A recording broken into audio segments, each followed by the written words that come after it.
তো গাইজ, আজ আমার কাছে অন্নপূর্ণা যোজনের ফর্মটি চলে এসেছে।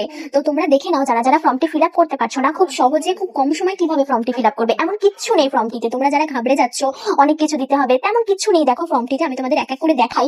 এখানে রয়েছে পরিবারের প্রধানের নাম, ঠিক আছে। এখানে দেখো এই যে এফ লেখা আছে, হেড অফ দ্য ফ্যামিলি, ঠিক আছে। এক নম্বরে রয়েছে হেড অফ দ্য ফ্যামিলির নাম। এখানে তোমার বাবা হতে পারে, তোমার মা হতে পারে, তোমার ঠাম্মা হতে পারে, তোমার দাদু হতে পারে। মোট কথা হচ্ছে, একই বাড়িতে একই হাড়িতে রান্না হয়, একই ছাদের তলায় তোমরা থাকো, তাদের যে বয়োজ্যেষ্ঠা রয়েছে সেটার নাম, তার নাম এখানে তোমরা দেবে। পুরো নামটি দেবে আধার কার্ডের নাম অনুযায়ী। দেখো এখানে মেনশন করে দিয়েছে, আধার কার্ডের যে বানানটা রয়েছে, যে নামটা রয়েছে, এখানে এটা ইনপুট করবে, ঠিক আছে। দেখো 2 নম্বরে রয়েছে কি, জন্ম তারিখ। আধার কার্ডে দিন মাস বছর যেমন লেখা আছে ঠিক সেরকমই দেবে। 3 নম্বরে দেখো লেখা আছে হচ্ছে পরিবারের প্রধান এইচওএফ এর লিঙ্গ, মানে সে স্ত্রী না পুরুষ নাকি অন্যান্য, সেখানে টিক করবে। দেন দেখো এখানে রয়েছে পরিবারের প্রধান এইচওএফ এর আধার নাম্বার, এখানটা ঠিক 4 নম্বরে রয়েছে পরিবারের প্রধানের আধার নাম্বারটা, এখানে এই আধার নাম্বারটাও ইনপুট করবে। ডিজিটাল রেশন কার্ডের পারিবারিক আইডি, যদি রেশন কার্ড থাকে এইচওএফ এ, তাহলে তার আইডিটা এখানে দেবে। পরিবারের সদস্য সংখ্যা, তোমাদের টোটাল পরিবারের সদস্য সংখ্যা কতজন এখানে সেটা সংখ্যায় লিখতে দিয়েছে, দেখো শুধুমাত্র সংখ্যায় দিয়ে দিয়েছে। 6 দেখো লেখা আছে পরিবারের সদস্য সংখ্যা, সেটা ইনপুট করার পরে সাথে চলে আসে ঠিকানা, তোমাদের যে প্রপার যে ঠিকানাটা, স্থায়ী ঠিকানা মোট কথা, সেই স্থায়ী ঠিকানাটা তোমরা এখানে ইনপুট করবে। তারপরে 8 রয়েছে যোগাযোগ নম্বর, তোমাদের যে যোগাযোগ নম্বর যেটার মাধ্যমে ডিভিডি লিংক করা হয়েছে, দেখো বিশেষত পরিবারের প্রধানের আধার সংযুক্ত মোবাইল নাম্বার, মানে ডিভিডি লিংক যে নাম্বারে করা হয়েছে সেই নাম্বারটা এখানে দেবে পরিবারের প্রধানের, ঠিক আছে।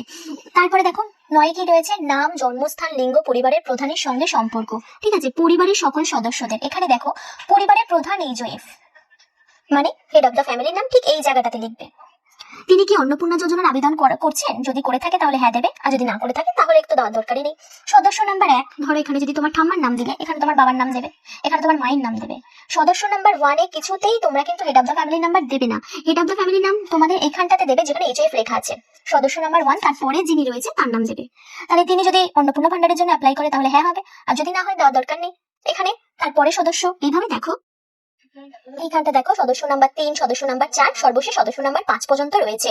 তারা যদি অন্নপূর্ণা ভান্ডার অ্যাপ্লাই করে তাহলে হ্যাঁ হবে, আর যদি না করে তাহলে না, দেওয়ার দরকার নেই, ঠিক আছে। এখানে 10 নম্বরে দেখো পরিবারের প্রধান এবং পরিবারের সকল প্রাপ্তবয়স্ক সদস্যদের ব্যাংক অ্যাকাউন্ট, যারা প্রাপ্তবয়স্ক রয়েছে তাদের এইচওএফ মানে হেড অফ দ্য ফ্যামিলি প্রথমে দেবে সদস্য নাম্বার 1। এইখানে যাকে সদস্য, এই দেখো এই পেজটা দেখো, এই পেজে যাকে সদস্য নাম্বার 1 এ দিয়েছো, প্রতি কটা জায়গায় সদস্য নাম্বার 1 এ কিন্তু সেই ব্যক্তির নামই বসবে, ঠিক আছে। এখানে এইভাবে তোমরা তোমাদের অ্যাকাউন্ট নাম্বার, তারপরে ব্যাংক অ্যাকাউন্ট নাম্বার, পরে আইএফসিএস কোডে সেই কোডটা দিয়ে দেবে, ব্যাংক অ্যাকাউন্টে থাকে, ব্যাংকের নাম অবশ্যই দেবে।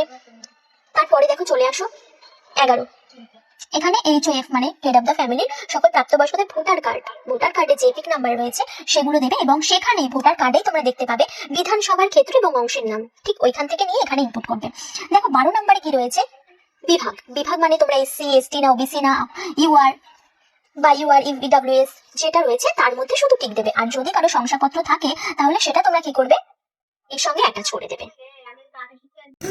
তারপরে দেখো আপনার কি ডিজিটাল রেশন কার্ড আছে, যদি হ্যাঁ হয় তাহলে হ্যাঁ টিক করবে, যদি না হয় তাহলে নাই টিক করবে। যদি হ্যাঁ হয় তবে কার্ডের ধরন কি রকম, AY না SP88 নাকি RKSY1, মানে যে বিভিন্ন ধরনের কার্ড রয়েছে তার মধ্যে যেটা তোমার কাছে আছে শুধু সেটাই টিক করবে। পরিবারের রেশন দোকান থেকে সে মাসিক রেশন তোলে কিনা, যদি হ্যাঁ হয় তাহলে হ্যাঁ ঠিক করবে, না হলে নাই ঠিক করবে। এখানে দেখো তোমাদের সম্পদ, এই জায়গাটাতে বাড়ির ধরন তোমার কাঁচা বাড়ি না পাকা বাড়ি, যদি কাঁচা বাড়ি হয় তাহলে কটি, 3-এর বেশি আছে না কম আছে, 3-এর বেশি যদি হয় তাহলে হ্যাঁ করবে, 3-এর কম যদি থাকে তাহলে না করবে। পরিবারের জমির মালিকানা কি কেউ আছে, পুরো পরিবারের কেউ কি কোনো জমির মালিকানা আছে, বা তোমরা যে জায়গাটিতে থাকো সেই জায়গাটিতে কি সত্যিকারের জমির মালিকানা অধীন, সেটা যদি হয় তাহলে হ্যাঁ করবে, নাহলে দরকার নেই। পরিবারের সকল সদস্যের মোট জমি পরিমাণ, তোমরা সকলে দেখো এখানে খতিয়ান নাম্বার দিতে হবে বলে অনেকে অনেক কিছু বলছো, এখানে খতিয়ান নাম্বার কিছু নেই, কত কাঠা বা কত শতক জমি আছে শুধু সেটা ইনপুট করলেই হবে। যানবাহন, আপনি পরিবারের কোনো সদস্য কি অবাণিজ্যিক মোটরচালিত 4 বা 4 চাকা কি আছে, যদি হ্যাঁ হয় তাহলে হ্যাঁ লিখবে, আর না হলে তো কোনো দরকারই নেই। হ্যাঁ হলে কি করতে হবে, গাড়ির যে রেজিস্ট্রেশন নাম্বার সেটা উল্লেখ করতে হবে, আর ওদের একটা সংখ্যা উল্লেখ করো, যদি হ্যাঁ হয় তবে গাড়ির যে মডেল নাম্বারটা অবশ্যই দিতে হবে, ঠিক আছে। এখানটাতে ঠিক আছে, এইখানটাতে দেখো পরিবার ভিত্তিক সদস্যদের স্বাস্থ্য বীমা, তোমাদের কি স্বাস্থ্য বীমা আছে, হ্যাঁ হলে হ্যাঁ, না হলে না। আর স্বাস্থ্য বীমা যদি থাকে সরকারি না বেসরকারি, অনেকের আছে, এখানে হচ্ছে স্বাস্থ্যসাথী যেটা আছে সেখানে বিমার অঙ্ক কত, 5 লাখ, ঠিক আছে, সেটা সর্বোচ্চ 5 লাখ পর্যন্ত ছাড় দেওয়া হয়। আর বিমাটা কিরকম, স্বাস্থ্যসাথী হলে স্বাস্থ্যসাথী বা আয়ুষ্মান হলে আয়ুষ্মান, ঠিক আছে। এই দেখো পরের পেজটাতে দেখো, এই যে দেখো এখানটাতে রয়েছে আয় ও পেশা, কোনো সদস্য কি আয়কর বা ইনকাম ট্যাক্স দেয়? যদি দেয় তো হ্যাঁ করবে, যদি না দেয় তো না করবে। পরিবারের সদস্যর কি প্যান কার্ড আছে? হ্যাঁ অবশ্যই, আজকালকার দিনে সবারই প্যান কার্ড থাকে, তাহলে হ্যাঁ করবে। হেড অফ দ্য ফ্যামিলির প্রথমে তার নাম দেবে, প্যান কার্ড নাম্বার দেবে, তারপর সদস্য ওয়ানে যাকে এতক্ষণ ধরে সদস্য ওয়ানে রেখেছো পরপর কিন্তু তাকেই বসাতে হবে। এক দুই করে এভাবে নাম আর তার প্যান কার্ড নাম্বার দিয়ে এখানটা ফিল আপ করবে। কর্মসংস্থার ধরন, কি কি কাজ করে পরিবারের হেড অফ দ্য ফ্যামিলি, কি কোনো সরকারি চাকরি করে বা কোনো বেসরকারি বা যাই হোক না কেন, সেটা যদি না কিছু না করে তাহলে অন্যান্য বা বেকার দিয়ে দেবে। ঠিক আছে, এই জায়গাটা তোমরা দেখে কে কি কাজ করে বা না করলেও যেটা হবে সেটাই টিক করে দেবে। ঠিক আছে, এই দেখো সবচেয়ে উপযুক্ত ঘরে টিক চিহ্ন দিন যদি থাকে। প্রয়োজন নথি সংঘ, মানে যে কেউ যদি সরকারি চাকরি করে তাহলে তার ক্ষেত্রে যদি কেউ নথি থাকে সেটা তোমরা জমা দিতে পারো। এভাবে সদস্য 1 2 3 4 করে যেভাবে আছে সর্বশেষ 5 নম্বর পর্যন্ত রয়েছে, তোমরা একটু দেখে করে নেবে। শুধু ঠিক দেওয়া। পরিবারের শিক্ষিত প্রাপ্তবয়স্ক সংখ্যা কত, শিক্ষিত কজন আছে, অশিক্ষিত কতজন আছে, পরিবারের প্রধান যিনি তিনি কি শিক্ষিত না অশিক্ষিত, শুধু ঠিক দেবে। আর যদি শিক্ষাগত যোগ্যতা থাকে তাহলে পাশে লিখে দেবে যে হ্যাঁ উনি এতদূর পড়াশোনা করেছে। এভাবেই সদস্য 1, সদস্য 2, সদস্য 3 4 5 করে নেবে। কোনো সদস্য কি কোনো সাংবিধানিক পদ, মন্ত্রী, সাংসদ, বিধায়ক, পৌরস্থানীয় সংস্থা বা পঞ্চায়েত সংস্থার প্রাপ্ত বর্তমান ধারক, হ্যাঁ কিনা? যদি হ্যাঁ হয় তাহলে হ্যাঁ দেবে, আর না দিলে না হবে। যদি হ্যাঁ হয় তাহলে সেক্ষেত্রে সদস্য নাম যে কার্ডে থাকে সেটা তোমাদের তুলে দিতে হবে। কোনো সদস্য কি সরকারি পেনশনভোগী? যদি হ্যাঁ হয় তাহলে হ্যাঁ দেবে, যদি না হয় তাহলে না দেবে। যদি হ্যাঁ হয় তাহলে সেটা তোমাকে লিখতে হবে। সরকারি পেনশনভোগীর সদস্য সংখ্যার নাম, ঠিক আছে, কতজন সদস্য সেটা। সদস্যর যে নং 1 2 করে দিয়েছে শুধুমাত্র সেই নাম্বারটা তুলে দিলেই হবে এখানে। কোনো সদস্য কি জিএসটি দেয়? হ্যাঁ হলে হ্যাঁ, না হলে না। পরিবারের মোট বার্ষিক আয় কত? এখানে তোমাদের দিয়েছে মোট বার্ষিক আয়। বার্ষিক আয় মানে বছরে তোমাদের সারা ফুল ফ্যামিলির বছরের আয়টা এখানে ইনপুট করতে হবে। সিএ আবেদন বর্তমান অবস্থা যদি থাকে, যদি প্রযোজ্য হয় তাহলে টিক করবে, আর যদি না হয় তাহলে না করবে, নাই টিক করবে। ঠিক আছে, প্রতি কটা সদস্য এভাবে 5 নম্বর পর্যন্ত আছে সদস্য 1 থেকে হেড অফ দ্য ফ্যামিলি অনুযায়ী দেখে নাও।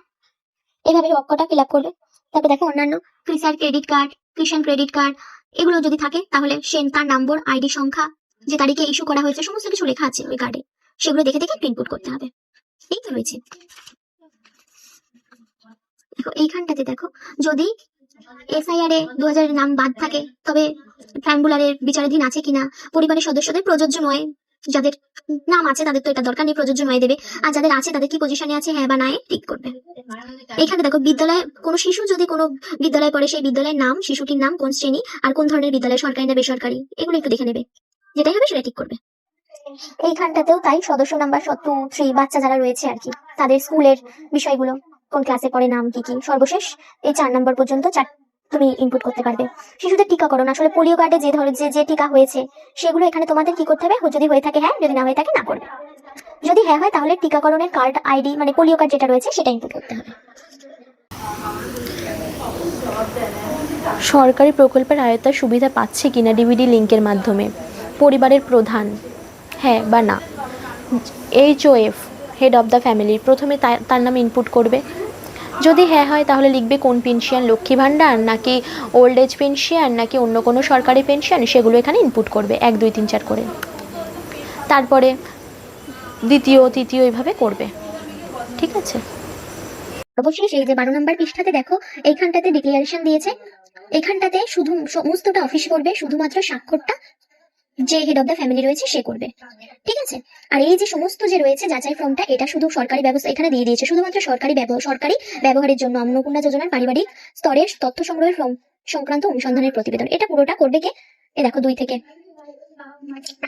ওখানে যারা সরকারি আধিকারিক রয়েছে তারা, আর এখানে বিএলও একটা স্ট্যাম্প দিয়ে সিগনেচার করে ওরা ব্লকে বা বিডি অফিসে বা পৌরসভা থেকে ওদের কাজ ওরা করবে। বুঝতে পেরেছি? তো ভিডিওটি কেমন লাগলো জানিও, ভালো লাগলে লাইক কমেন্ট শেয়ার করো, আর যদি উপকার হয় একটা লাইক করে দিও প্লিজ।